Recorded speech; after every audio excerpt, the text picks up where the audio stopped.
Welcome to Learning cEDH, the podcast dedicated to teaching you everything you need to know about competitive Commander. I'm your host, Matthew, and I'm joined, as always, by my co-host, Eric. And today, we're talking about how dragons have fully taken over cEDH. It's over. It's all Korvold, Scion from here. And this format is finally solved. Finally good. Finally good too. But no, mostly we're going to be talking about Eric's experience at Landgo, my recent run at Punt City 5, playing Scion of the Dragon, unretiring from cEDH. A lot of people thought I was just fully gone. Here, back from the grave, briefly at least. And yeah, talking about thoughts on the format, how that played out. Not going like crazy, super deep dive on every single round of the event, but just generally talking about why I picked the deck, what I think is cool about it. The order that these might release, I might end up doing this one after, but there's also going to be a video on like me going through the deck list, kind of breaking it down. That's going to get a little bit more nitty gritty about the cards, so you can check that one out also. But here it's going to be more about the event, kind of the general position of it, and why you might want to run 5-color Korvold / Prismari in cEDH right now. Yeah, I mean, that deck's pretty sweet, right? Like, oh yeah, it's probably the coolest. That was the big thing, right? I could have just ran turtles and it probably would have been pretty similar experience running it. I mean, a lot of your games are still just 5-color. That deck I would build a little bit more proactive, just because you have the commander, like the cheap commanders, it kind of pushes you in that direction. They're not a payoff. Scion's a big payoff. Scion is just you get enough mana, you win the game, which is a little different than a lot of the 5-color decks that have been like really tried and hyped that have done okay. Although Turtles has done great also. It is exciting having a deck that's that cool. That feels good. Like right now, #1 converting deck on EDH Top 16 for the past quarter. And that was before me and another one both topped at Punt City. It was already one of the best converting decks in the format. And a smaller event, like 30 players, but still a 5+ round of 6 total round. Or yeah, I think it was at least a 6 or 7 round event. It was a smaller event, but they won. So crushed them. Yeah, was it 5-0-1? I think that was the record or something of that nature. So pretty sick there for Scion. Do you want me to go start with the 10K since it's the oldest thing? Yeah, well, I'll do some housekeeping stuff and then we'll hop into that. I am going to be at Excalibur's Columbus event. It's coming up here soon. I'll put the info here on the screen, and then you can check out the link in the description to sign up for that event. It's going to be a lot of other content creators, big players. They're doing really big events for other formats and games too. There's gonna be like a big Riftbound event attached to it. Lots of cool stuff happening there. You can use sorcery code too, right? Yeah, I think there's gonna be a sorcery event, which is fire. Hopefully we'll see more of those. I know that one's like a little smaller than the other ones, but still it's sick to see sorcery. You can use code Lemora to get a discount on your ticket for that event if you want to sign up using that link down below. If you want to become a YouTube member, you get access to earlier videos. I should have access to more channel badges soon and the emote stuff. So if you guys have some ideas for emotes you want to use, let me know down below too. I can throw those in there. They're not too difficult for me to throw together. They're pretty cool to just get to spam out, like Ristic Sucks or whatever you guys want to see. Or I'll probably do some Korvold or Scion one as well, because I think I got like 5 more that I can add. If you want to do that, help support the channel a lot. You can, if you're excited about these Scion cards, go to TCG Player, use my affiliate link down below, get some stuff off Whatnot with that link as well, get you some free money over there basically. And I think that's about it. I think we can hop into it unless you have anything. If you are a coffee connoisseur and you wanted a really delicious roasted upon order, by the way, not setting in your grocery store for months at an end, but roasted upon order, just go over to cripplecreekcoffee.com, peruse around on my website, see if there's something you like. I've had quite a big response from the cEDH community buying coffee from me, which has been really awesome. I'm always there to help you, navigate your needs. And over on my Instagram, I'm posting like all sorts of brew methods. Right now, the hottest thing right now is the Japanese flash brew. You know why? It's Japanese, it's flash. Yeah. It's just playing into it. But it's a delicious way to have a not quite cold brew coffee, but a cold coffee. It's very, very good. Heck yeah. And I think with all that being said, we can go ahead and hop into it. Alrighty, so first up, we're going to talk about Eric's experience at Landgo. They recently had their Black Lotus Invitational. They've been doing a few of these. They do them every year. Happened in the summer, happened at the same venue as the last one. The last one I was there, but they also have attached to it a large open event, big kind of traditional CH event that Eric was at, kind of coming out of retirement a little bit. It was definitely a choice to go play at that one for sure. I didn't want to play the lands version of Korvold at all because and I've really worked hard on that list. And I've got it to where it's, there's like players who are doing fairly well with it. They're topping gold events. And, I know Kyle's been playing it with some moderate success. Of course, he's been playing like more so his like version with like Deadpool and a few other Kyle specific cards. But basically that style of deck has morphed into like a hybrid Turbo Nas Necro list, which was a take on the original version from the last Land Go event. I just didn't want to play that. I didn't want to play 32 lands in my deck. If I was going to play a high level land count deck like that, I would just play Wandering Minstrel, because that's probably a better ad nauseum or necro deck, depending on your build, whether you're Lurus or non-Lurus, that type of thing. And I had just a notion that I thought when I was playing lands, the most powerful two cards in the deck is either Ice Tool Explorer or the Cabbage Merchant. Yeah. And since the Cabbage Merchant came out, also Hexing Sculpture came out right after it. And then we got Ominous Harvest just recently.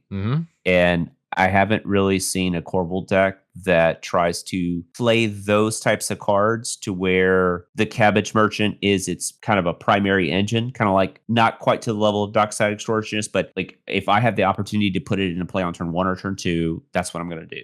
Yeah. And then let the game develop from there, hopefully. And so I said, let's do it. Let's build a deck list 48 hours before the event. And that's what I did. I would say it looks very similar to like a Dahada style deck list, like all those like types of payoff cards, whether that's Ominous Harvest, Ad Nauseum, Necropotence, Beseech the Mirror, that type of stuff. And a heavy artifact count, kind of a higher creature count and low land count because it's a Bolus of Citadel deck. And that's what I did. And the deck was really powerful, I gotta say. From literally the first match that I set down, I played like a turn to the Cabbage Merchant, and the whole entire game warped around me having the Cabbage Merchant. Yeah. Because everybody realized like they have to stop me because I could just play a payoff and then still have mana left over. I have like maybe a double attempt at a turn, and it was really good. Unfortunately, we were also in a game with a Simic Slop deck. We talked about it as the one that where tokens tap for green mana. Yeah, Jahira Clancrafter. Yes, with the blue background that allows you to sacrifice artifacts to draw cards. The deck was just like Secret Commander Kennen, Secret Commander of the Cabbage Merchant. It's all that same. Yeah. And then funny enough, like Sam does a video on it. And I'm just like, I played against this deck. I wish I had made a video because I thought about it like right when Cabbage came out, building that deck. And then I started playing Cabbage and was like, oh, well, this just works too. But it is an interesting deck that's got a lot of support. A lot of the artifact token stuff in general has gotten a lot of support. Oh, absolutely. And the deck was really powerful. They had such a draw to where they didn't have to play like, they didn't have to hit their land drops. They just had, they just hit all like kind of all gas. We got in a weird situation on turn 3 where I played Bolus of Citadel off the Cabbage Merchant, and they go to commandeer my Bolus of Citadel with not discarding blue cards, just had the 6 mana. Oh, 7 mana, right?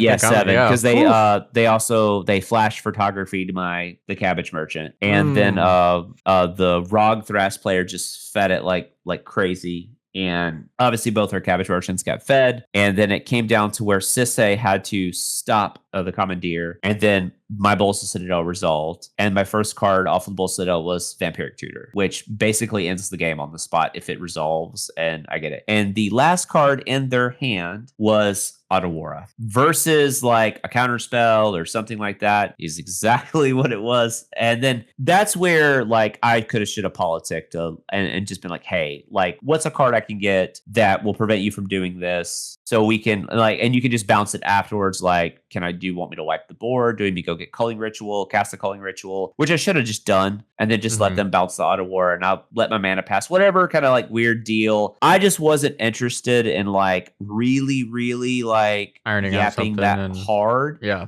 Which limits my equity as a player. I understand that, but it is what it is. The deck was really powerful. It did a powerful thing. It basically put a turn 3 win attempt onto the stack. It had one on turn 4. We ended up dying to Simic. Such is life. Yeah. But that's basically how each game felt. Everybody has their bad beat stories. I really don't have too much to say about like every round. Basically, like I had I think a turn 1 Storm Killing Artist and a turn 2 win attempt with a Storm Killing Artist backed by an Autumn's Veil. They had, again, not counter magic, a bounce spell. And I was just getting so frustrated because like I would like have something to stop like a counter spell, but I just didn't have something particularly in that moment to stop like the bounce spell because just the way the cards played out. Next round had a turn 2 Bolts of Citadel win off a Goblin Welder, which Love to was see really it. disgusting. Yeah, because Rao played a turn 1 Rao. And then I'm like, well, this welder line better work out, or we're just going to untap and die. And it did, which was really nice. Next round, it was a draw. So I had 2 back-to-back draws. It was where I was in a pod with the Cabbage Merchant, Keurig, Rogsai, and myself. Cabbage Merchant did Cabbage Merchant stuff. First time I got to see it truly in action as the Cabbage Merchant. The deck had a lot of interaction, specifically for Rogsai, which was wild. Like, it's pretty they sick. were able to stop like breach lines, everything, which was so crazy. It's really again, a lot good of into nuance. Breach specifically.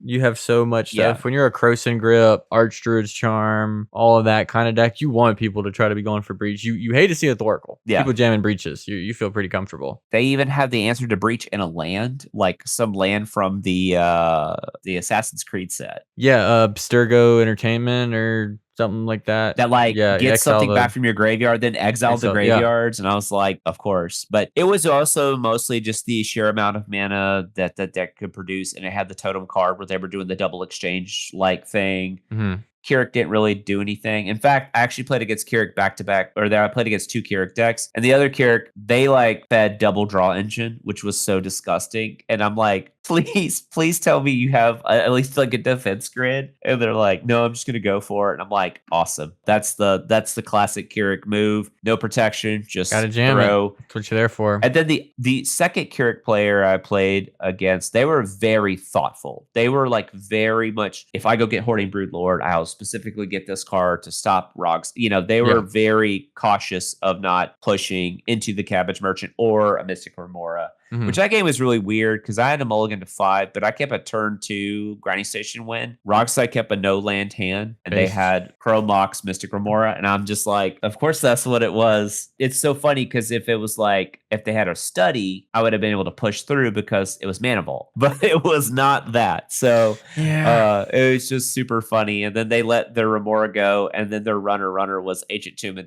Ristic Study, and I'm like, got it. That was your 2 draws. That was insane. Pretty good. That is Magic. That's why that's part of the tournament. I would say I played under Mystic Remora. Every round that had a blue deck had a Remora. I only played against Study once. It was just an interesting way of how that tournament played about.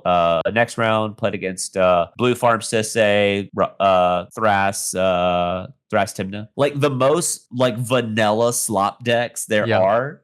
I played against them, and it was pretty insane. I think I was seat 1 maybe, or seat 2. I cannot remember. And I played a turn 1 the Cabbage Merchant. Pretty good. Into Goblin Welder. Very good start. It gets back to me. I want to have enough mana to protect my Entomb. I have Entomb. And then Thras did not have a counter spell, but they had Deadly Rollick. I'm sitting here with a Pyroblast in my hand. I go, got it. So because I didn't go for the Entomb before, it was just one of those days. And so I ended up entombing like Knuckles, and then reanimated Knuckles, attacked with Knuckles and the Cabbage Merchant, made 3 treasures, and cast Korvold. And then they were just basically like flipping because I was so far ahead, and they were like just worried that I'm untapping and winning, which at that point at Korvold Resolve, like in sticks, then I probably do. Because if I get like 6 treasures and I get to untap with 8 mana plus the treasures, hard to lose that game. Like, especially with the way the deck's constructed, you know, because the deck is basically like a storm. It's a storm deck. It's all the traditional storm cards in Jund. And I was just really impressed with what the deck is able to do, whether it's like a super fast win attempt, it's like default grinding station, Underworld Breach fast wins, or the fact that it just produces a ton of mana and just kind of can cast a Korvold and overwhelm your opponents with the amount of mana and resources that you could do. You know, the traditional sack draw type of things with Korvold. And the build was not optimal by any stretch of the imagination. I just threw some stuff together because these are like generically powerful cards. Yeah. They kind of fit into a strategy that I want to do.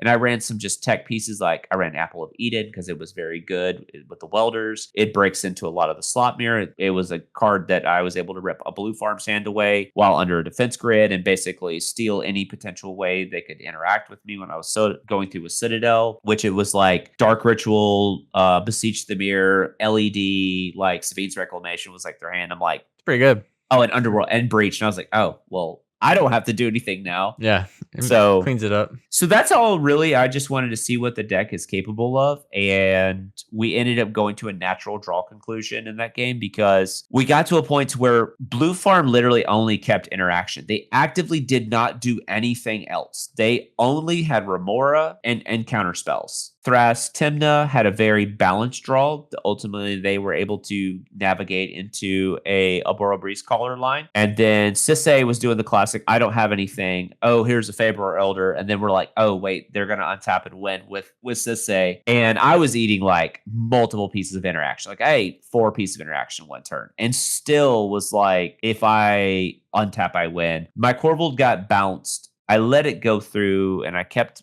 because I pyroed the bounce spell, and then my pyro got stopped.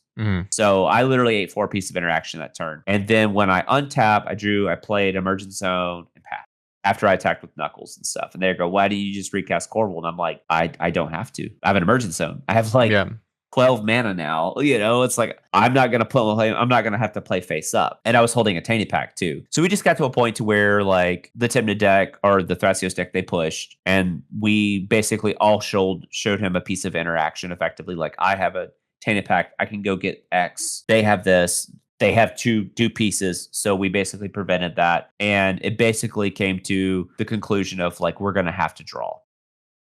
Day 2. So cool thing about it is earn enough points at day 2. First tournament in a very, very long time. Day 2 on Korvold, no testing, in a really cool pod. If you haven't seen the results from the 10K, or you probably have, if you have, you saw Mecha top 4 on a VV. That was a VV player I played against. Pretty cool article written on Reddit. First time I've ever said that out loud.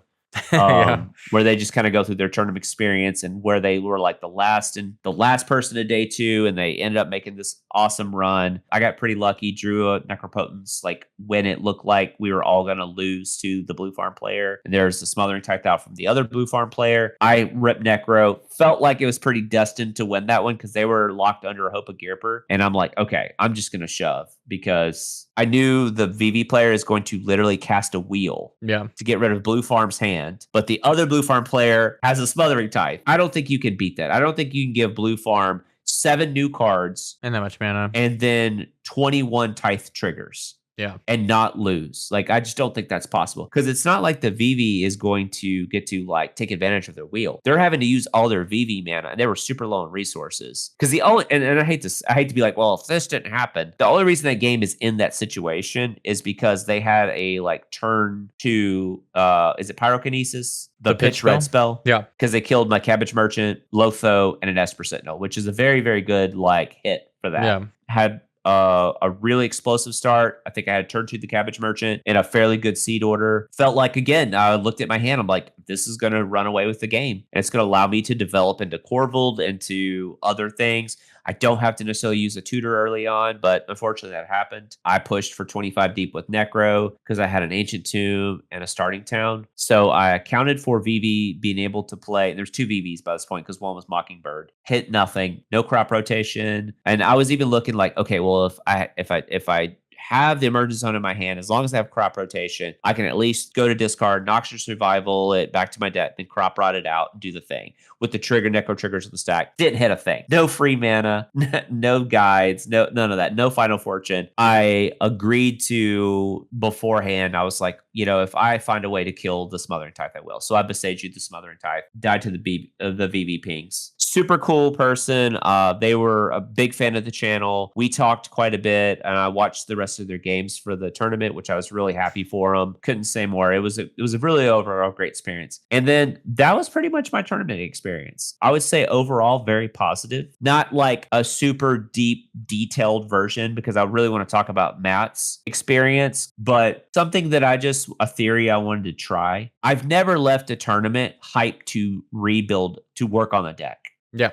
You know what I mean? Like a lot of times when you have a tournament experience and it doesn't like necessarily go your way, you kind of like, bad beats, whatever. But I was like immediately like, let's lock in. Let's rework and retune the deck because the power level's there. And then I played a little bit of stuff on the side, which I was really happy with the deck as a whole. And just overall talking to some higher level players there that were really excited because we were just talking about the power level of Ominous Harvest decks that can play it. Like any smothering type deck that's playing black is getting to play that card, and how it naturally fits into the Korvold deck that I built, because I also chose to play Stormkilling Artist and Witherbloom Apprentice with Chain of Smog, and actually how Ominous Harvest can just be your win con. It just scales so incredibly well with Stormkilling Artist because crack a fetch, attack, sack a food token, crack, those types of things, make a few treasures, sack your treasures. And then if you get to cast that once with the Stormkilling Artist out, you just get to recoup all your mana, make those treasures, and draw cards. And now you get to draw cards off the treasures you sacrifice and make more mana.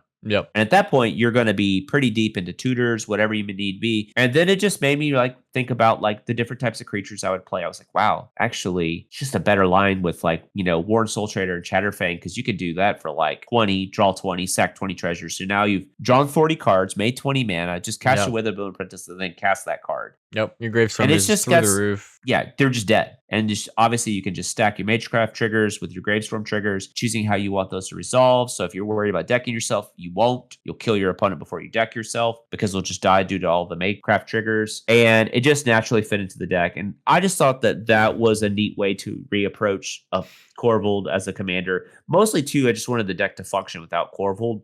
We've talked about this off air. It was mostly, do you want to draw a basic forest or you want to draw Mox Opal? That's something that I just wanted to test. And I gotta say, having the heavy artifact package back in there, like the Mox Opal, even Mox Amber, it just felt more powerful than the lands list. And the lands list, if you get to go turn 2 Icetill Explorer, that feels really busted. Yep. But once people realize, if you just actually stop the Icestill Explorer, the lands list kind of stinks. It really does. I don't want to burst any bubbles, but I just feel like it's not nearly as good without Icestill Explorer. I mean, there's the whole reason I decided it really to continuously play lands. People wanting to do it is because they just get this broken land support. There was a lot of land support cards in the Edge of Eternities, but some of those cards I didn't want to have Exploration Broodship in my opening hand without the ability to utilize it. You know what I mean? I wanted to limit the cards like Zern Orb, Exploration Broodship. All are very good if you draw them in the correct sequence. Yep. I am never unhappy of drawing Arcane Signet within an opening hand. It just allows you to potentially explode and do those types of things. And the one thing that I didn't like about the lands list specifically is that it's really hard to have a fast breach win without Korvold. I just wanted that ability to do that, whether that was Grinding Station or Stitcher Supplier, which are both, I think, highly excellent cards. And especially being on a Citadel plan with Welders and Shifting Woodland, Stitcher Supplier is perfect for that, right? Because that's going to get you 6 deep into your deck, maybe a little bit more. If you have Korvold out, you get to draw a card, that type of stuff. It just naturally falls in line with what you're doing. And it's pretty underrated because you're always a +2 mana with the Culling the Weak line. But I was very, very, very excited to work on that deck. And it's mostly due to those new tools that we've had. The Cabbage Merchant, I'd say it's the biggest aspect of the deck. In terms of new card gains, I gotta say, I was really, really happy with the overall power level of the deck list. You'll eventually see my updated list. I haven't really touched it because I've been working behind the scenes on all these different packages, whether you want to be on the Professional Facebreaker Knuckles package, if you want to be on a 24 creature package, kind of like a Dargo Timna-esque feel, like a super chunky Nas version. I think I've settled on, I want my primary thing to be the Cabbage Merchant, Stormkilling Artist with all the Magecraft stuff, and then Warren Soul Trader, Chatterfang. Yeah. Because you just get so much random value from Chatterfang with all your tokens. But mostly to play a Korvold deck, I think you need the Korvold I Win button. That's kind of where I've settled on the list. Still on the Welders, very good cards. They just allow you so much utility in the deck. They really make your Entombs really powerful, your Shifting Woodland really powerful. Yeah, so that's where I'm at. Been working on the deck, trying to improve it. Trying to get it up to the power level to where I know it's not going to be tier whatever, unless, we get something really sweet. There's a lot of decks that top 16 these gold events and even platinum events that are not even in the top 20. So I just think if you just have a powerful synergy and your deck is got the appropriate amount of ability to protect or interact at a reasonable level, I don't think top 16 is too hard to get to for these types of events. If my deck's putting those types of win attempts on the stack, any of those removal spells or bounce spells could have been a counter spell. Yeah. Those games are over. You know what I mean? That's just the way the cookie crumbles sometimes. Yeah, it's interesting too because it segues really neatly because we recorded an episode about this, and I knew it was like a risk to try to get it out like that week just because I had so much and we left early. Right. But we talked a lot about Korvold, and then we talked about other decks you're interested in. And I had already kind of seen Scion, but us talking about Korvold, and then like we were talking like when we recorded it, like Scion looks kind of cracked. This might be like the way to go for 5 colors. And I ended up committing to it basically because of that conversation. And I thought about a list that was like super Korvoldy, but I ended up playing just a slightly tweaked version of kind of what looks like the baseline for that. But it definitely was because of that episode that I went from like, I'm interested in it to like, okay, nah, we're Scion gaming. We got to do the dragon stuff. I told Matt, I was like, dude, just play it. Just build it and play it. And so Yeah. without further ado, Matt, take us away. Yeah, that's what I did. You were going no matter what, right? Like you Yeah, were going yeah, because I was like, I'm going. I bought the ticket day of,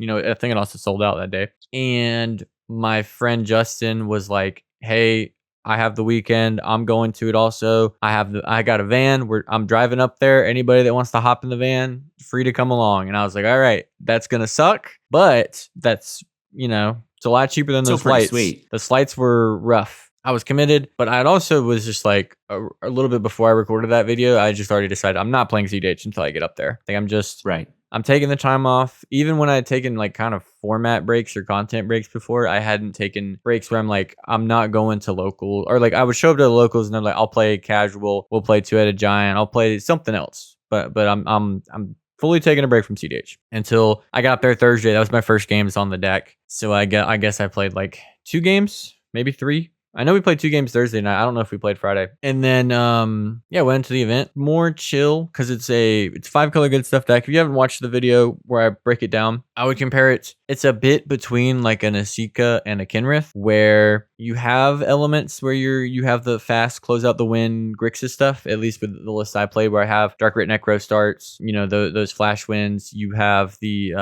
full breach package Thoracle that you can just jam it out, but then also doing Rhystic, Tithe, Flash Photography, Fairy Mastermind, a little bit of best of both worlds, no Nas, because you have a 5, a 6, and a 7 drop in your deck. And also, like, I explained in the video, I think it's easier to convert off Scion than Nas in this list in most of the games. Of course, you could always high roll your Nas. That's the format, but just be dedicated to, I can play 5-color good stuff and I can just draw some cards off Rhystic, Tithe, do whatever comes up your way. And then you also have the option of, if I sit behind mana engines and I get down Scion, I can at some point just win. He will just get me the mana and he'll either be a Korvold and draw me a bunch of cards, he'll be an Ancient Copper Dragon to give me a bunch of treasures, or he'll be a Prismari to give all my spells storm. That's kind of the theory behind it. You can build the different core around it, but that is the basics. 5-color good stuff. Your commander wins the game eventually through one of 3 different ways. And I would say Prismari is probably like, that's a massive gain for that deck. Oh, that I think because some people, it had basically the core of the deck was Colossal Grave Reaver as the kind of outlet where you Scion, stack double triggers, Grave Reaver, Broodlord, and then you animate your thing, you get your Broodlord. You can do the full combo line, or you can do whatever makes sense at the time. You depend on how much mana you have, but you have the whole Saw and Half thing. And some people at the event thought I was doing that. They were like, I was in first seat, and a guy was like, "No, this is a turbo deck." I was like, "Okay, buddy, if that gets you to mulligan for interaction, good. I'm chilling, I'm hanging out." But no, we're definitely a mid-range deck that just like that card breaks those kind of games more than almost anything. I think right now, like you think of like something comparable, and it's like the 6-pip Niv Mizzet. It's not even close. Like that card's like pretty good in those games, but like you have Prismari and any spells in your hand, and you are just like dominating the stack. You can do some. Heaven forbid you have Stormkilling Artists out as well. You get a Ska down. You get just cast the Rite of Flame, bunch of mana. Manamorphose is kind of an A+B, and that one too. It's the same casting cost total. Like if you Scion activate as Prismari, but you get way better cards. The issue with Prismari, I think, as a deck is it's right there. It is your game plan. A lot of Izzet decks can make a bunch of mana and draw cards and counter stuff, but they need like some kind of outlet. Once you pump a bunch of resources and get a Prismari down, you might not have anything left to storm. Scion just gets to chill. That's the coolest thing about that deck. It can be explosive or it can chill. Like you're very flexible as a 5-color deck. Whereas like Kenrith kind of has to chill. That's just kind of the nature. They kind of have to be a little parasitic. Their ability to convert mana, then they have creature combos that are hard to interact with, but their ability to convert mana into resources is pretty kind of pitiful, really, versus like, hey, I got a Tithe and a Korvold. No, you're gaming then. And it was also just a really high performing deck. A lot of people were like, it's really cool to see you play some kind of niche fringe deck building stuff. But I was like, it was the highest converting deck of the last quarter. Also, it just is cracked. And I've been playing high color stuff. It just lined up to get to, it kind of lets you do a little bit of both. And like I talk about in the deck building or breakdown video, you could build it. Like if I played it next week, I could go back on Grave Reaver stuff. I could go heavier on Korvold with PFB Knuckles and play very Korvold treasure centric. Or Warren Chatterfang. Yeah, you play that is definitely like a very reasonable option because you basically have the benefit of Korvold in the zone, but you get the more broken cards that he hasn't got. You do kind of have to lock into using him at a certain point. The way Scion works, it's end of turn. But that's usually if you have a bunch of treasures and Korvold comes down, that's kind of your turn anyways. It's either happening now or it's not going to happen later. Cool thing with Scion is if you play him, you draw a bunch of cards off Korvold, you don't get there that turn, wait till I untap, he's a Prismari. Now, we'll figure something out if I just find one piece and then I can start giving stuff Storm,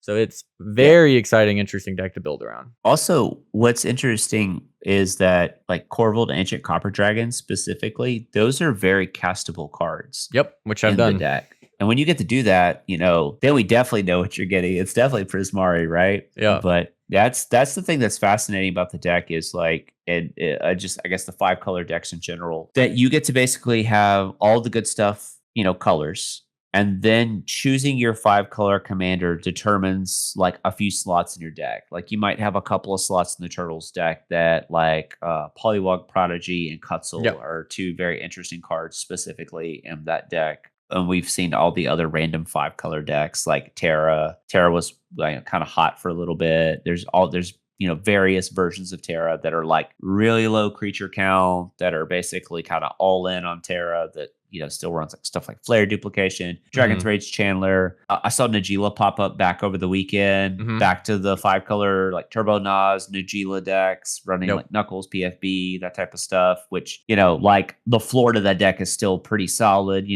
What is the Panda Bear 5-color Panda Bear? Do you know what I'm talking about? Ibe, I think is his name. So so Shrines Commander. Right. So there was a list from Japan that was 5 colors that basically splashed only like very limited amount of shrines. It was like maybe like 3 to 4 total shrines. Outside of that, it was, I think, a Nas Necro deck, that type of thing. Just the 5 colors stuff in general, which is probably very like underexplored because it's probably one of the few like decks that you can really customize based on the environment, whether you want to be more Nas or Commandeer, that kind of, and sometimes you see both. Yeah. But Sometimes generally you do. 5C you got to pick more than like the Grixis list. The Grixis list is where it's usually you could do both. But I just think that's what's fascinating about the 5-color stuff is that you get to like lean into kind of your own customization of like what you want to play. Yep. It's not on the Ur Dragon. First off, Time Spiral artwork is so good. Pretty sweet. Even I can't believe the Secret Lair one is not the worst. It's as far as those go for the style that they did, it could have been much worse. It's kind of cool in its own way. Fingers crossed that we get a reprint, but it's in retro frame. If that's in retro frame, be very cool. That would be quite nice. But yeah, that's awesome. So unless you want to speak any more about the deck, but how was your overall tournament experience? Just from not necessarily the actual like your results, because spoiler alert, you did very well. So yeah, I was gonna say I should just go ahead and say I did top 16. That's why we're talking about it. So I think that's about all I have to say about the deck. And you can watch the deck video if you want to hear a little bit more. And I give some ideas for ways you could build the deck too and stuff I'll tweak with. The tournament experience is really interesting. I'm going to remove our weirdness that we had with my group going up there, our B&B not being especially close, Philadelphia being a hell town, and things of that nature. So just looking at the event, I think the venue was pretty nice. At Phoenixville. Yes, in Phoenixville.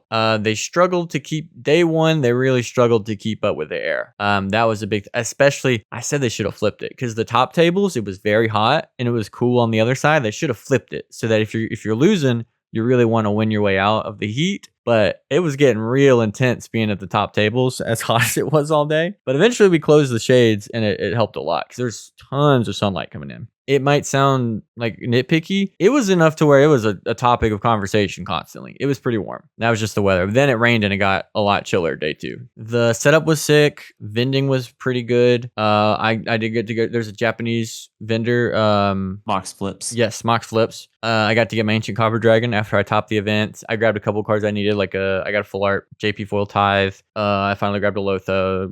You know, my friends were able to grab some stuff too. So everything about that was good. I swear nobody worked at that hotel because this is kind of random, unrelated to the event. Me and my friends, we stayed in there and cubed in the event hall for like 5 hours and we never saw an employee. They just they never came in to see what was going on. But anyways, playing in the event, I talked a little bit about my meta expectations in the deck breakdown video, but I kind of expected slop and people trying to get under slop. That was the tension of the weekend. I expected going in without really having reps on the deck. I was going in pretty chill, especially after usually my tournament process. I try to get some sleep. I try to eat a little bit before I go in. Can never eat a big breakfast. Just doesn't work for me. And then by like half an hour into round 1, pretty much any nerves that I might have are gone. Usually about how it works. Especially because my round 1, there was a seat 1 Lavinia and we were just stacked. And me and the Thras Vial player were just looking at each other and kind of talking for maybe an hour where we didn't do anything. But I did end up stealing that game with my greedy opener. But kind of going briefly through it, round 1 had that game. I kept a hand that could eventually tithe. And my thought was, I got a Pact of Negation to force a draw. I'm in 4th seat. I have a lot of draws that lead me to broken development. And I think Lavinia is going to keep me safe. I'm just going to chill while they develop stacks pieces. And I basically planned out the game to, I want to be able to, when somebody goes to king make, I want to be the one who gets king made. Was basically my thought. Because somebody's going to go to remove the Lavinia.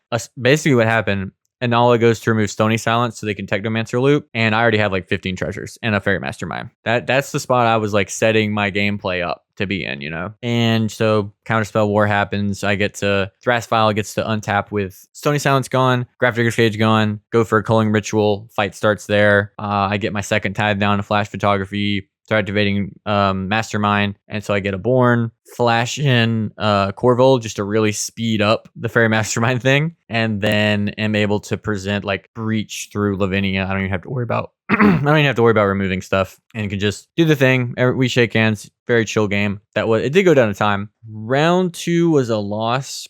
I'll go ahead and give a spoiler that I had 2 losses for the weekend. They really both boiled down to the politics kind of breaking down, where there's like a key decision point and neither of them involve me. And I'm not going to say anybody threw the game, especially this game, they threw the game to someone, but there were just interactive points that lined us up to not be positioned, myself and the other players, to be really positioned as well as we should have been for win attempts. Where like a very low mulligan Mystic Lemora gets misstepped by the player next to me, knowing that like they let the Rog side just imp seal for their own fish. And then it gets even more dubious because the Rog side's like, don't worry, I won't play the fish this turn if it makes you feel better. And they're like untapping with 5 mana already. And we're like, okay, guys, red alert situation here.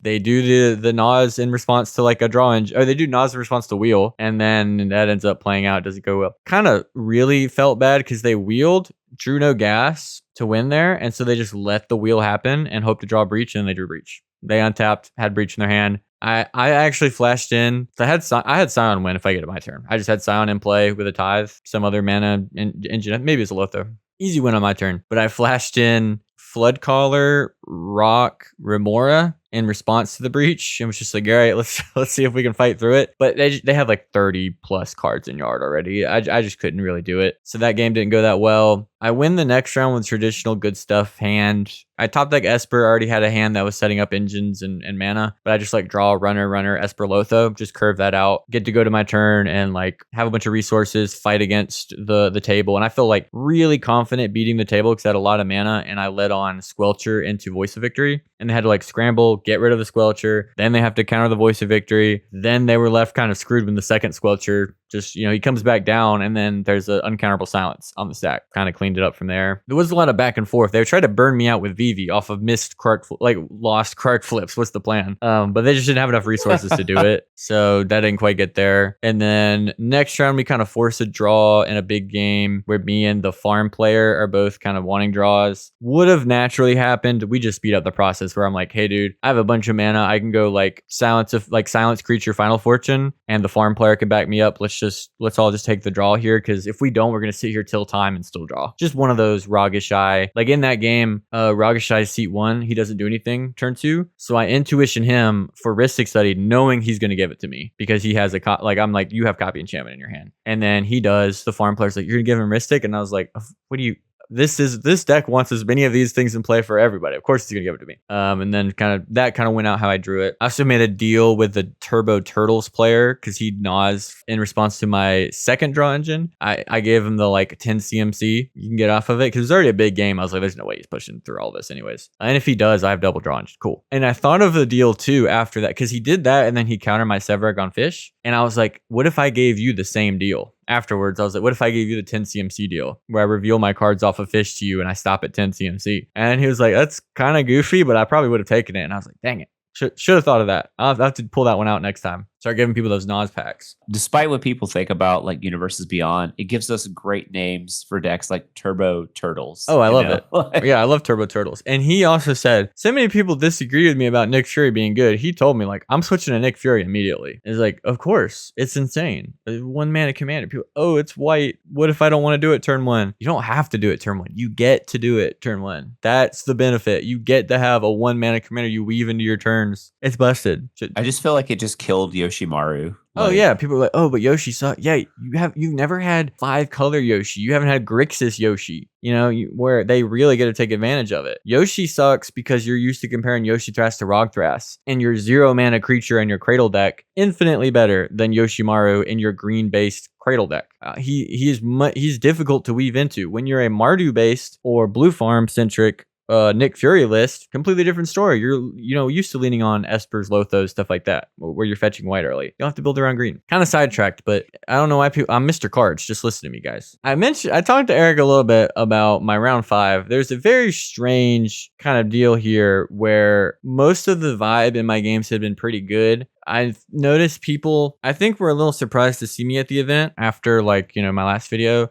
But in that video, I get people don't watch the whole thing or didn't hear me say I'll be at Punt City, but that's fine. People were a little surprised to that. We get a weird situation where I have almost an odd parasocial discussion with a player when they're talking about my content and stuff, and it was an odd tone already. And then they offer the kind of traditional last round of Swiss thing, hey guys, no matter what, let's have a winner. They're a little aggressive about it, but I'm like, okay, I'm with it. Let's get a winner here. Sure. At this point, I'm locked for Swiss, but I don't know it. I would be the bubble had I lost that game. Didn't know that at the time though. So we play the game. And then the players kind of push in a way that's a little weird, and they try to force me dead through a Campbell, which does end up happening. I get domed for 20 by a Campbell in my turn. And I tell the players, I'm like, look, I'm the person who least cares about the draw at this table. I'm at 11 points. I think, it doesn't make sense to try to kill me here because I'm trying to just tithe pass with almost 20 cards in hand. I'm just trying to pass the turn. I don't want to try to push through Campbell, all the draw engines, the deal. And they're determined to kill me. They fight, and then they themselves get killed. And then the player who really aggressively was like, hey guys, let's make sure we draw or don't draw. We win the game. They get to the point where they're going to die to the Campbell, and they just wait out the clock and then don't give they say they don't want to give the win to the Campbell player, and it goes to a draw. So that was the one game where I was in it. There was a real kind of weird vibes thing. And in general, I would see that in my top 16 game too, where some players just and I noticed this in my I talked about it maybe a little bit in my cEDH Sucks video, and a locals where I went where the vibes for some players, they just kind of don't trust each other, have trouble getting politics, where everything is good and then suddenly there's a breakdown, which wasn't really what happened in this game, but was kind of the vibe where it's hey, we're all chill and buddy, and then nah, dude, frick you, I'm not giving you the win. And then I said, when we talk about my top 16 game, there's that vibe kind of happened too, where politics just break down in a game we could have played for 2 hours probably from where it was. That just kind of goes out the window. I only had one real kind of weirdish match at the 10K. And I gotta say this, I've been pretty fortunate that I've only ever had like a handful of actual negative experiences in tournament play. And I'm not talking about like someone throwing a game or letting Kennen resolve a basalt monolith with an emergent zone on the stack, you know.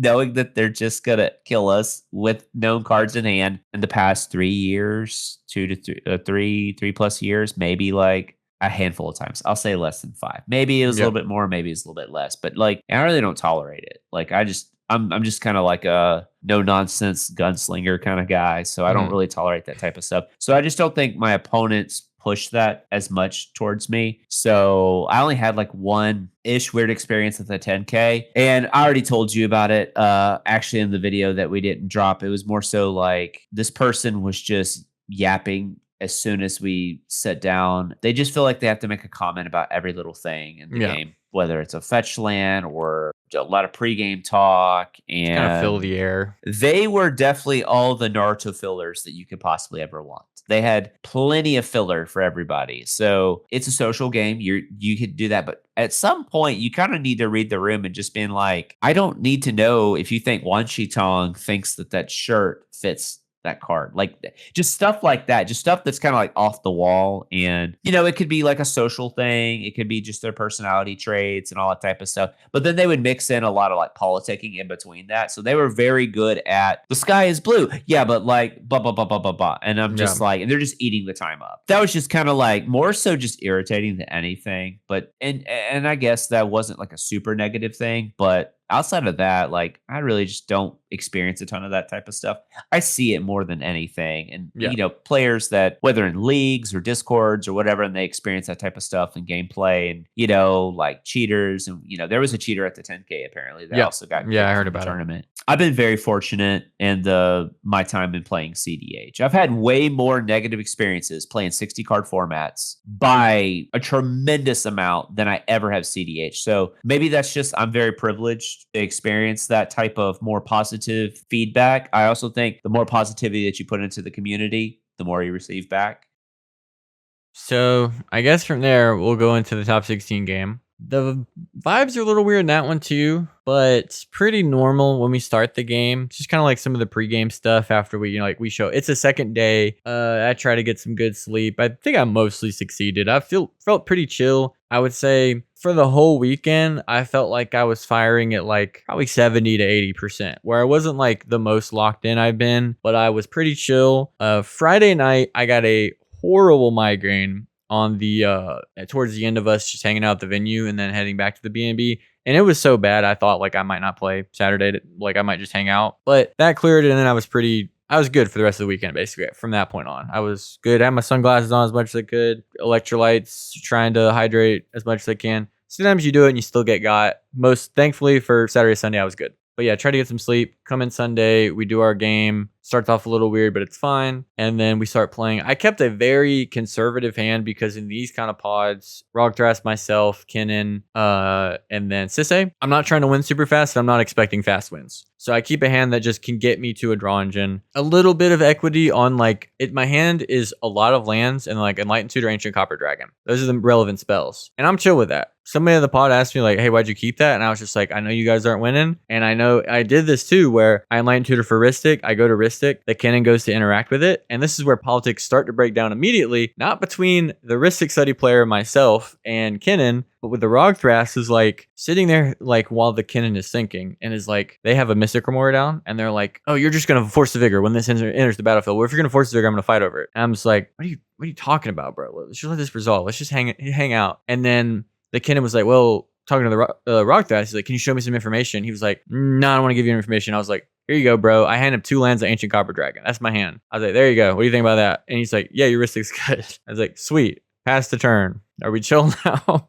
And then there was just kind of a weird tension there. And the Rogthrast, which everyone has their own play styles, but he was very hesitant to give information and to really talk with players for a lot of what was happening, especially when what he was doing was relatively tame, and then would be like more willing to show stuff when it wasn't. I thought the decisions on like when you turtled up and when you're more open were like kind of the opposite of how I would normally play. But I didn't have perfect information, but that was the vibe I was getting. Because when I'm in a game like that and I see that, I see that wedge, I want to open it up to where like, let's get these two fighting in game at least, you know. So I'm usually pretty aware of that stuff. The game plays out and I get hyper pressured by Bowmasters. Dio, the Sisei player, he basically led on Bowmasters thinking, hey, this is going to be a, slop game, which it kind of was. And the Bowmasters beating the hell out of me, to be honest. I was at like 20 really quick, like turn 3, turn 4. You say Sisei was playing Bowmaster? Yes. I think specifically for this kind of reason. Okay. To have play into these kind of games. It was I didn't talk to him about it, but like it has traditionally been poor. But if you expect less clones and more engines, I think it is a reasonable tech choice, is my thoughts on it at least. But anyway, so he's playing that. And then the Rockdrass goes to clone it. And then they have a discussion. And I just straight up tell them, they're thinking about like, hey, we don't kill each other's. We'll just deal with the Scion. And I'm like, look, guys, I'm just hanging out. If you don't kill these Bowmasters, I even think about suiciding them. If you don't kill these Bowmasters, I'm intuitioning for a win and I'm pushing on my turn because I'm dead on board. And they still do it. And then I'm like, all right, Kennen, here's my intuition. And I do like Sevrek Mockingbird. So I have the option to try to like deal with the Bowmasters kind of. But then I also have Win just set up in Graveyard. Then I Mockingbird. He gives me the Mockingbird. I go to kill the OBM. Then all of a sudden the Rockdrass is like, guys, we gotta deal with Kennen's board. I'm like, I understand this. So me and Dio try to make a deal, and it kind of falls through, I think, because of how I explained it, where I tell him I'm okay.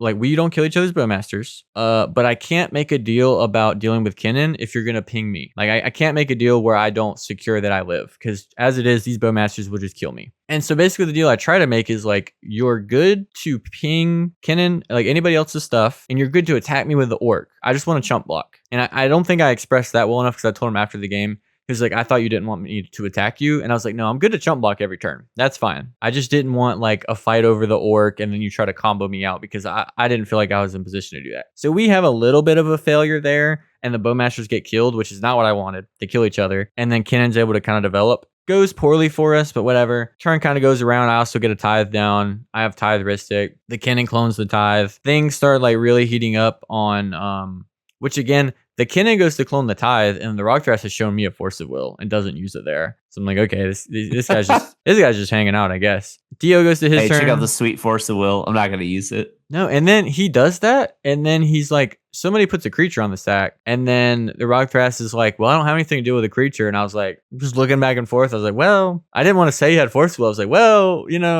I mean. But you do. You do. But okay. And then he doesn't think about the copy enchantment, which again, I don't know his plan. So it's like hard for me to value, but I figured, that's a win attempt in my mind, is copy enchantment. Like Kennen Tithe is a win, or eventually. But he went like Tithe Nezahal. Like that's his turn. I was like, okay, we want to handle this. We're still kind of chill. Me and Dio kind of chill out on our draws going into his turn because he's after the Kennen player. Then the Rockdrass, this is where it really breaks down. Instep, we get through the turn, we're fine. Instep, Rockdrass goes Chord for X equals 3. Triggers happen, blah, blah, blah. Kennen has the most interaction in hand by my ability to like kind of assess how people are kind of posturing. And he's like, well, what are you going for? And the Rockdrass is like, I think I'm going to get value. And then he's like, okay, well, can you like let me know what, what does that mean? Because I'm likely to interact with it if you're not going to let me know anything. And then he's just kind of silent. And then Kennen is like, well, you kind of got to talk to me here. And then I say like, well, legally, he doesn't. Maybe he's game action mode. And then the Rockdrass is like, yeah, I'm in game action mode. I was like, oh, fuck. And they start, and then he's like, okay, I'll swan song it. Triggers start happening. Eventually, Dio and I have to start drawing cards. The Rockdrass really wants to fight over this. And it's just very clear to me, like almost immediately, this fight is going to lead to Kennen winning because lots of interaction is blown on something that doesn't really matter. He doesn't know it yet, but Dio and I don't have a lot of ability to interact here. And even though I'm getting a lot of resources, it doesn't, I'm not that interactive of a deck. I really wanted to get to my turn and start to like ask the question before I interact, not just be reactive. I'm not in a position to win on top. I don't really have anything. And then eventually it even gets to the point where the Cord has been countered. There's nothing to fight over, and they still just start like the Rockfast like starts countering stuff that's just on the stack, and it just kind of devolves to a bad spot. Eventually I go to like copy my wrist stick because it's very clear we're gonna just get drowned here and lose, and then it gets auto-wired in response, so I'm no longer drawing cards. And then it just gets to the point where the stuff just got fed too much to where the Kinnan is able to like spin into stuff, gets a Teferi, which really just kind of closes the door shut on the game once the Teferi hits the battlefield. I'm not really sure what Rockthrash was going for. They said they were going to get a Kinnan because they had Woodland in hand, Basalt and Graveyard. And they're like, well, I couldn't tell you guys because then you're going to try to interact with it. I felt like that wasn't the case, and that I told them, like, I think you were postured then to be kind of on par, where I have Sevirek Breach in yard, you have that in yard, and there's a known Cauldron in play. So no one is incentivized to go first. And we're all just kind of got guns pointed at each other to where no one can really push yet. But then he also mentioned like, well, I could have got Dosen. And I was like, okay, well, were you going to get the Dosen or are you going to get the Kinnan? So I'm not really sure what they were going to get, but they mentioned they thought about Kinnan, and then they said, well, I'm on Dosen. I was like, okay, well, that seems a little bit more likely, because I also think he paid for the X=3, if I remember correctly. I mean, if you're getting Dosen, that means you're trying. I'm pretty to win. sure real mana went in. I know he had a lot of creatures, so it could have been mostly Cord, but I'm pretty sure real mana went in to make it 3, which makes me think it was probably Dosen, and then he tried to backtrack to Kinnan, but I'm not 100% on that. I can only speculate. Then the game kind of fell apart there because the pushes they never really made sense to me. It didn't go my way either way, but after the game, talking to everybody, it also seemed like people were kind of confused. I think we could have played like another hour. Draw, go. If it got to my turn, I was going to try to just drop a Korvold and just see what happens, with Korvold Double Tithe. They want to fight over it. I'll draw some cards and pass. I didn't really need to win in that spot, but I would have made a proactive play.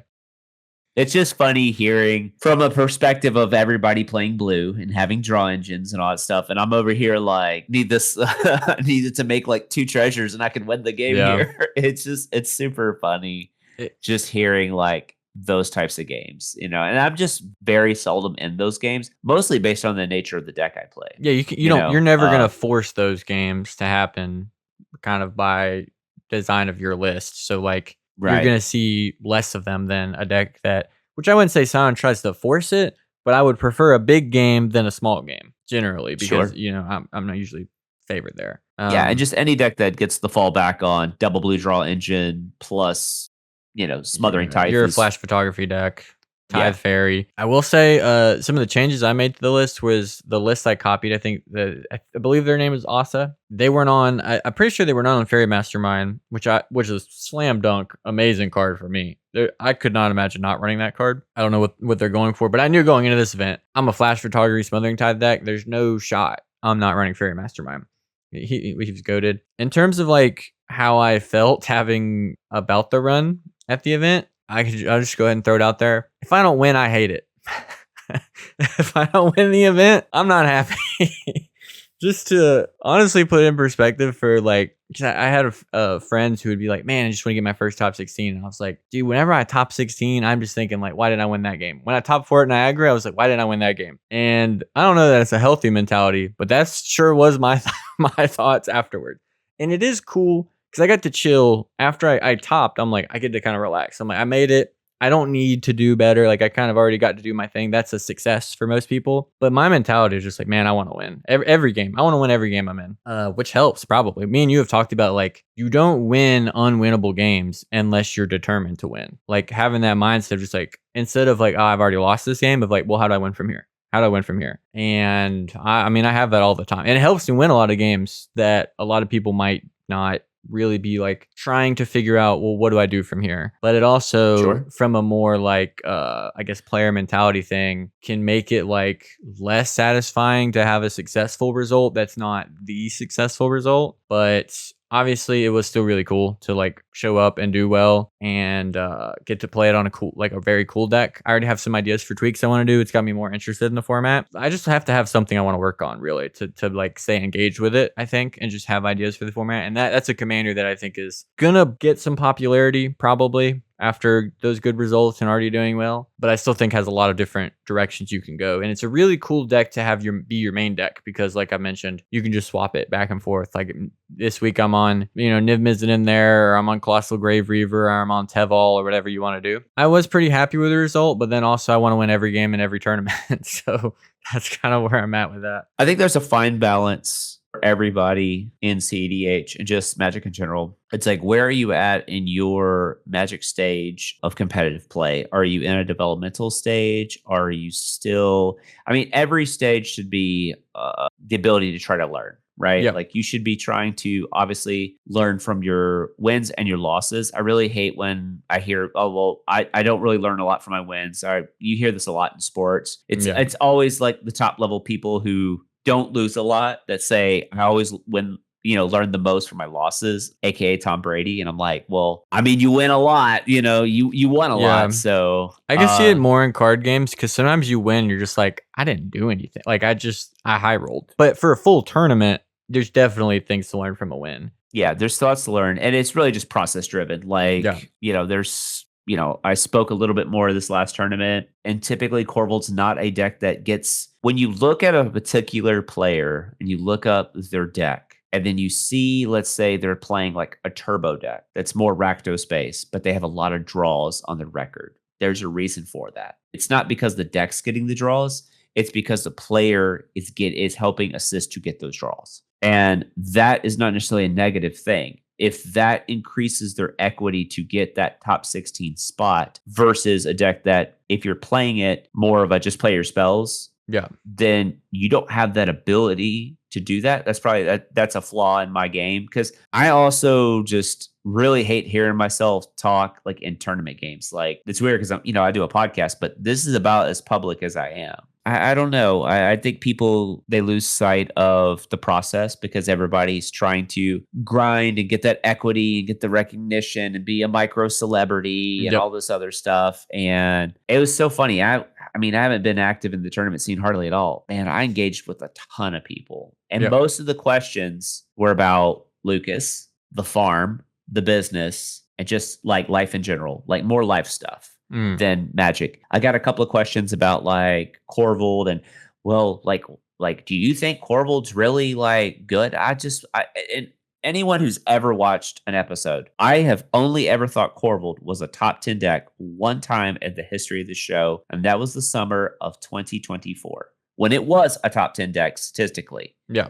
And that was like right off of like a hot run at Cowtown, the Punt City thing, crushing a bunch of gold events. Like I just felt like I could win any match I'm in. And I explained to them, and I was like, look, I played the deck because of how I engage with Magic. I get to engage with tournament Magic on a very rare spectrum. So this is how I choose to engage it. I have fun. I enjoy challenging myself. That's all I care about. I'm past that point of like needing to win. I had a very good amount of success back in 60 card format and also limited. I just don't need that fulfillment of like, would it have been nice to just have a couple of things fall my way, top 16, the 10K, the deck still perform the way it's been performing, win the event, and then ride off into the sunset? Absolutely. That would have been a storybook ending. That would have been great for me, and I would have been very satisfied. But it wasn't my tournament to do that. And I just got to still take the good and the bad and learn from that. There was a lot of good. I met a lot of awesome people. Explaining my thought process, it's people who understand that it has nothing to do about whether a deck's winning or doing well or whatever.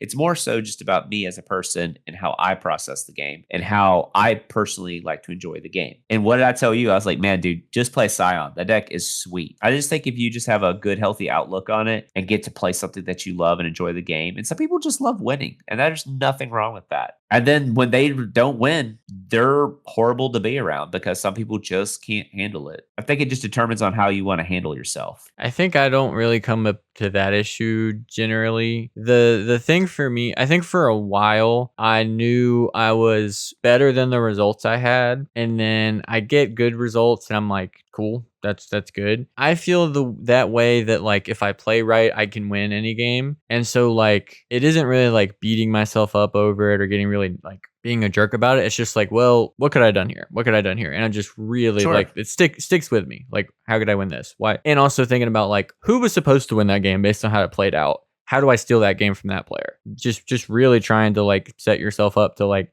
I'm not position. That's where like the politics really comes in of cEDH is like someone based on how the game plays out and how the draws go, someone probably should be able to get the advantage and win that game. You can win those games anyways. That really lined up for them. As I actually eventually got good at the game, just thinking like I'm kind of the GOAT. I'm good. And I think you have to have that mentality of just if you want to compete, it's just like I'm one of the best players and like I do really well. My local players would probably agree with that, thinking that I'm a very, very good player. And I want to like get results that match that, but also especially recently have goals that aren't things that are out of your control. And so like number of prep games you get in, right? That's a very healthy goal. But try to have good goals for like things you can control about competitive matter. Because you can be the best player in the world and show up and players who are as good or better than me came this weekend and didn't top. That's how Magic is, right? They shouldn't beat themselves up over that. I didn't have goals going into this event that would have helped me, right? I played literally no games going into the event.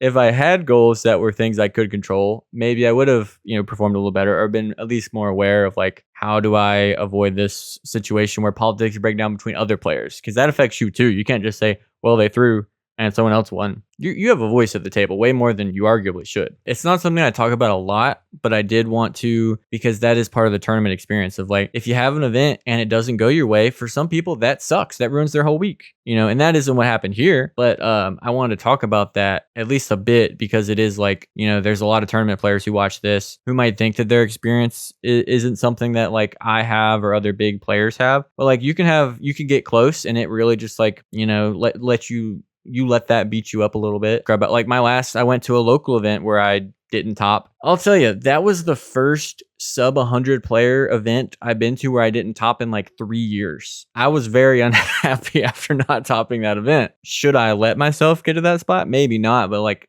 I'm a human. That happens. And that experience made me want to like, lock in a little bit more at this event, maybe thinking about that and get the results I wanted. And I also think had I not done well, I would have taken it better because I had that experience already and bounced back from it. So I think even loss into loss, you can kind of learn a bit more. And I don't know, just trying to be really self-aware, I think in general is really beneficial to a lot of Magic players who compete a lot more than I do because this is only my life maybe once a quarter. Do I get out especially to a big event? And people who do it more who are watching this probably get a lot more out of that if they aren't really like interrogating themselves about how they bounce back from events, how good of a winner they are, how good of a loser they are, which ends up influencing the culture of the scene, I think, a lot more than people might expect. I agree with that to that extent. And that's why, like, I was super disappointed to honestly like storm with Korvold, draw 15 cards, not see a tutor, not see literally any particular card that like I said, I'm playing 25 lands. Side note, had 0 land issues in terms of like I never got mana screwed at all during the weekend, which was really awesome. Another massive benefit to playing low land counts, high artifact mana counts. And dork count, you don't have to run 32 lands. But storming and just literally ripping all lands. And it was really tilting because that win puts me pretty high in day 2. Because I day 2'd anyways. But 2 wins, 2 draws. I'm a draw really away, good spot. or I'm in a really good spot to make a run for top 16. And then the next day, even though I was really happy for Vivi winning, to Necro for 25 in that position, in that scenario, to have somebody locked under Hope of Gearper and nobody else, and then the Vivi players are tapped out. And it happened to also be Necro to get around Smothering Tithe, like to dig 25 deep and Jund, like, and not hit literally anything was really frustrating. And as frustrating as it was and how it sank, I had to make sure I handled that gracefully and still honor a deal and go out with a smile because, people were just so kind to me and just how I handled myself and how I mostly always talk about my family first and versus like CDH and all this other stuff, and how I, really focus on development for my growth as a person to share that and ultimately hopefully make my, retire my wife. And it'd probably be a little bit different if I went back to 60 card formats, because Hmm. it's a little bit easier to hone in on like certain skills and Yep. those types of There's things. And a lot less noise. I also just don't think about CDH in such a way where it consumes my life to where I'm always having to think about how to be a deal creator. And I think this comes from me just being at one point I was in sales. And if you've ever been in sales, I don't enjoy the person that you have to be a successful salesperson. Yep. Like, unless you're like selling a product that everybody wants. I Yeah. don't enjoy the person that makes me. I don't enjoy the feeling of having to skew things. And that's really what CDH has become. You're a salesperson in CDH. Mhm. You're having to hard sell yourself or hard sell a situation to get the outcome that you want that best benefits you. You might slightly benefit somebody else, but ultimately you're trying to map your way out strategically to get the result that you want. And there's nothing wrong with that. That's the nature of the game. Right now, definitely now it's the nature of the game. It used to not be that way as much, but it's definitely that way now. That's And you can tell. basically exactly the feeling I described in my last or the whatever CH Sucks video. That like Yeah. I didn't like the feeling of going into an event and feeling like I needed to do that. That is exactly the feeling that I didn't want to have. And you definitely see the results. You see certain people benefit off of this type of format than they did the prior format. They might Yeah, do yeah. well in the last format. They might top 16. They weren't winning necessarily some of these top players weren't winning events. And that's just a skill set. I'm not mad at it. It's just part of the Mhm. game. I'm not upset. I understand that is an absolute weakness of the game. I also understand when I do speak up, it carries a lot of weight in the game because I would say I'm fairly viewed as a very honest person. When I entombed in my last round of day one, when I entombed, they were like, "What is he getting?" And I just looked and I was like, "It's a goblin welder in play. I'm getting bolus to Citadel." Like, and Yeah. again, I didn't have to. I could have been like, "Well, what can I get here?" And I already knew it. I could have said, "I could have, well, hold on. What can I get here that would allow you to let me have the welder in play and not use your removal spell?" Yeah. Probably something like, "Can I get a prize statue?" Because Mhm. they're definitely not letting me get defense grid for sure. Yeah, Like, yeah. no way. It's a value defense grid. It's a value defense grid. I promise. I'll welder it away Yeah, if you when don't like needed. it, we can get rid of it at some point. We're already a little over on time. Sure. To go over like more about this, but I will say at least my experience at Punt City was a lot more of people being a little bit more game action centric. I think a lot of people, even before in my video, but I know a lot of people in the responses to that video were like, you know what, I hadn't really thought about it, but you're right. Basically just putting to words maybe feelings they had. People kind of want to just play the game and are a little bit less willing to really just make the game about talking, whether that's the case at every event or we're going to see that kind of push forward. And then also it could be a bounce back from like, I heard there were a lot of deal breaking and lying and a little bit in this event, but at Land Go, especially like the Black Lotus thing tends to happen. That kind of pushes people in a certain direction in terms of like how I should approach deal making in games. Got to be really cautious about it. And when you're more cautious about it, you're just doing it less. That's just kind of the nature of it. So I do think that's something that could progress to be better. It's a little better than I expected. I do want to, just before the video ends, I have to talk about this.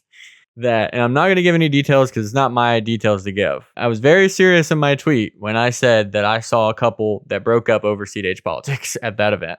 That is a very real thing. Don't be going and searching for who did this or whatever. It's not any of our business. But it happened because somebody asked me what I thought about cEDH politics after this event. That is a thing that occurred. Whether you want to blame that on cEDH or somebody's, your own personal stuff, sure.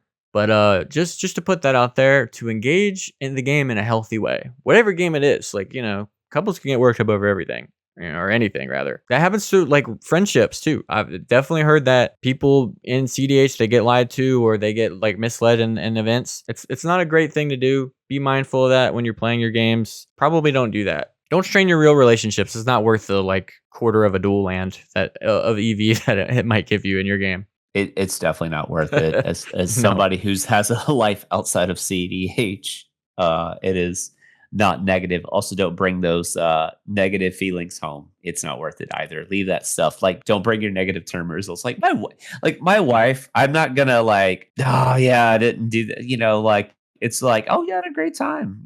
Had a great time. Got to meet a lot of awesome people. People are very kind. Mm. Overall, good experience. And I really do believe this. What you put out in the world in terms of you're this microcosm of a card game that we play, you're going to reap more positivity than you are negativity if that's what you put out. If you put out more positive, you're going to get more positive back. You're always going to have a negative interaction. You're always going to have somebody post something online. That's life. Like, it is interesting. And I'll just leave this little tidbit. We won't go into it. We can talk about it off camera. But I did approach somebody at the event based on a comment that they said online in like one of your videos. And I just approached them in person. When you have a face-to-face conversation about it, there's no issue. Like 99% of the time. My exchanges were generally pretty positive, as they tend to be. I think people didn't really know what to make of me showing up. I've mentioned before, I have to wear sunglasses at events or I will get destroyed by the lighting. I do not look approachable. I look very serious with sunglasses on. I can kind of look serious or mean anyways when I'm just walking around. Feel free to approach me. I'm not actually like, angry with you or the format. I hate to be there. I have to do that to just get to experience the event and like set myself up to not have a terrible weekend. So yeah. And then again, I think people weren't sure about my feelings on the format. It was a little unclear for some people. People were cool. People were happy to see there. I got to talk to a lot of players, like just spend time hanging out with them and some of my friends and tell them a bunch of thoughts about how the format and what it's like to do content in it. And it was great. It was one of my best experiences ever. I loved getting to hang out with my friends, our group, our team, the Juice. I went up with Tristan, Justin, my friend Paxton, and Pearson. I realized they all have like two-syllable Justin Pearson, that, and they also all mix up their own names because of that word. But anyways, everybody was great. I loved it. I had an amazing time. Very, very nice. I would say my feelings on the format are about the same, but I had a good time. But I always knew in that video, I mentioned every time I go to a cEDH event, it's a great experience.